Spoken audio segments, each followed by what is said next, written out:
Okay, what we have here is a blood good that I air layered off of that blood good right there 4 years ago. And I potted it up. I've just been letting it grow. I figured I'd get it out of the old soil I had. I'm still learning, making a better soil now. So you can see it's got a nice root ball, and pretty much all the roots come out. I didn't do anything like I said. I just planted it up and it's been leaving it alone, letting it grow. And it's got a nice root ball for 4 years, I think.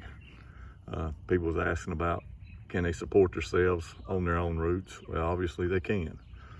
This particular one's doing very well. Just a little update. I said this is my very first air layer that I've ever done, and still doing good 4 years later.